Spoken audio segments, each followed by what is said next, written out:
eri värvi variatsioon ja kui te näete, on tegelikult täna kõik lehmad väga ühtlase tooniga, nii et väga raske on ilma numbritega neid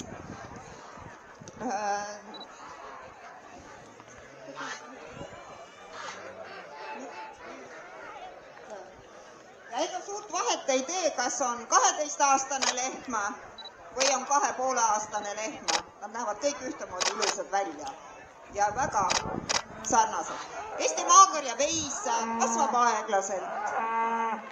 Tema ei saa nii kiirelt, kui ta öeldakse suuküpseks, vaatame, et nagu Holsteini või punase karjalehma, et 12-13 kuuset paaritada ja oodata juba 2-aastaset vasikat. Tal Eesti maakarja veisel kulub ikka mingi 2,5-3 aastat ennem, kui temast saaks lehma. Ja peale selle ta kasvab edasi veel 3 aastat, sest alles peale 3. poegimist on ta saavutanud oma kehamassi ja oma kasvu. Ja alles siis hakkab tulema tema tõeline toodang. Päris ei saa öelda, et Eesti maakari oleks nüüd väga viletsa toodanguga, nagu räägitakse. Ei ole. Ta kasvab. Meil on 570 lehma, kellest tegelikult ainult 400 teevad jõudluskontrolli. See tähendab seda, et ainult 400 lehma kohta on meil piimajõudlusandmed. Ülejäänud kasvavad nõndanimetatud säilituskarjades, kus lihtsalt hoitakse geneetikat, et oleks midagi pärand säilitada ka tulevastele põlvedele. Aretusega on natukenegi raske, sest meil on puhas aretus seoses sellega, et on Eesti põlistõug, ta on kantud ohustatud tõugude nimekirja ja see piirab aretusmaterjali valikut. See tähendab, me peame kogu pulli valikut ja lehmade valikut teostama selle 570 lehma hulgast. Ei saa ja ei tohi sisse tuua Norrast, Taanist või Tigarest verevärskendust. Ja iga aastaga läheb see kahjuks raskemaks. Inbriidingu protsent tõuseb, aga saame hakkama. Nii paistab, et meie komisjon ei ole veel otsuse teinud, aga paluks lehmad, võtame ritta.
Eesti maakarja tõuraamat ulatub 1920. aastasse, mille avati 1914 avati eeltõuraamat, nii et kui te teete seal põlvemist, on võimalik jälgida juba pea üle 100 aasta tagust esivanemat. ja meil on kombeks kõik meie vähesed loomad, see 570 lehma, tõuraamatusse patsipilt jäädvustada. Seetõttu on ka meil neid fotograafe palju ja et oleks näha kõikidel lehmadel, nende vanematel, jätlastel patsipilt.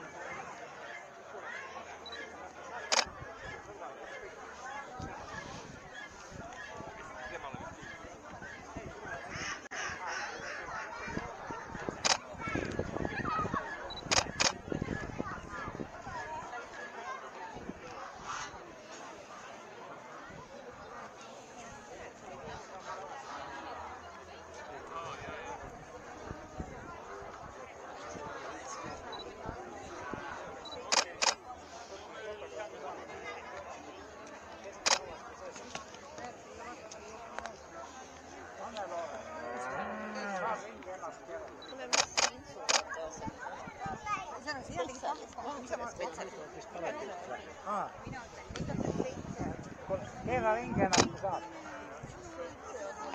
Ma olen sätin mehe ka.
No nii, nagu te aru saate, et iga aastaga Eesti Maatõugu lehmade välimik ja kvaliteet läheb raskemaks ja tuleb vaadata ka loomade vanust.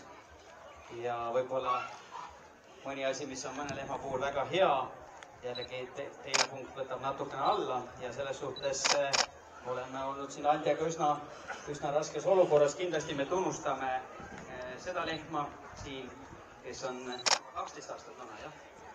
Et 12 aastat vana ja nii suurepärane näeb välja ning kui vaadata jalgade asetust ja udarat, siis ma usun, et siin on kindlasti võimalust, et see lehm kestab veel ja veel. Ja nii nagu ikka juhtub sedagi, et mõni lehm saab lahti, katsume ta uuesti kätte saada, ta kindla sammuga kuskile läheb, nüüd ta ehmatab, et on aed ees, vaatab, kui palju inimesi on, kes kõik potentsiaalis võiks tema piima juua, natukene jookseb. Aga lehma suke karjaloom, et üldiselt ta teiste juurest ära ei lähe, nii et aga eks see on temale täna muidugi natukene uudne. Ma aitan kinni panna.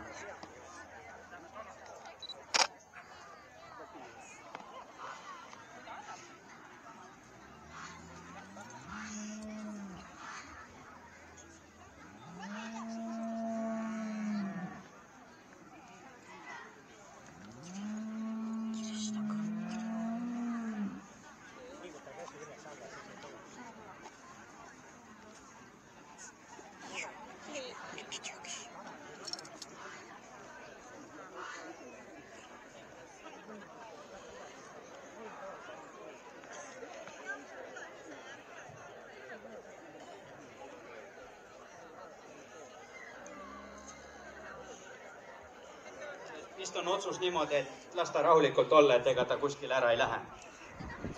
Aga nüüd siis on ometigi vaja valik teha ja eks seda valikut tehes peab ju arvestama, milline see maakari tegelikult peaks välja nägema, milline on tema soovitud tõutüüp ja millised on need standardid. Et maakarja täna aretada on väga keeruline, et tõug on väikese populatsiooniga ning sobivaid pulle, isasloomi tõu jätkamiseks on suhteliselt vähe ja neid peab olema ka väga palju, et kõikidele sobiks.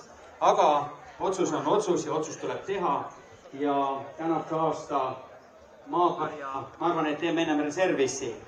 Kas siis Alde paneb laksu või?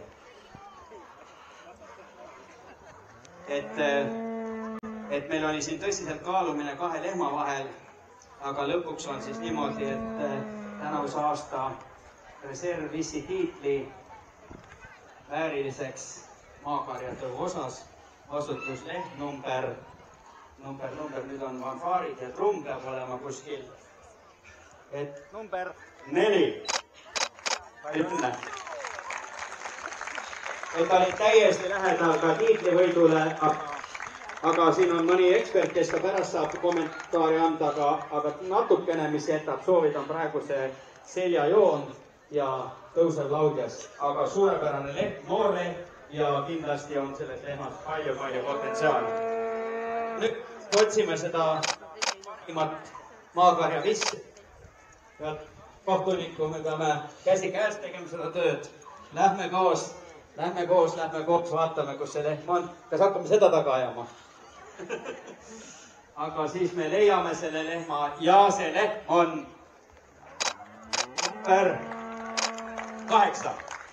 Et ta oli kõige korrektsem, tal on väga hea seljajoon, korrektne udar ja ma arvan, et ta on selline tänase päeva maatõu etalon.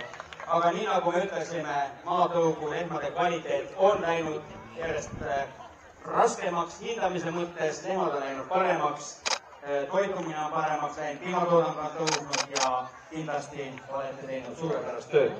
Ka teise kohtunikule sõna.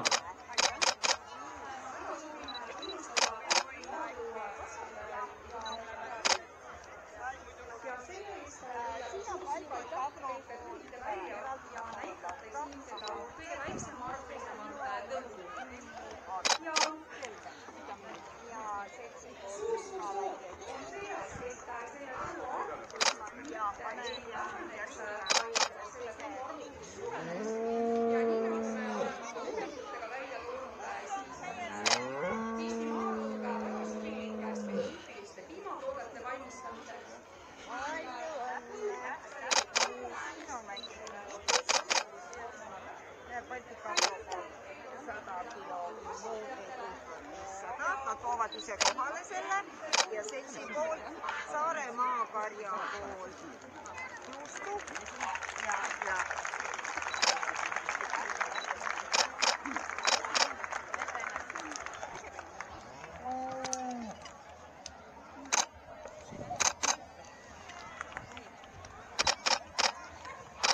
värske söök.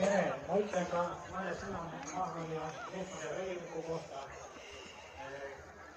Kõigepealt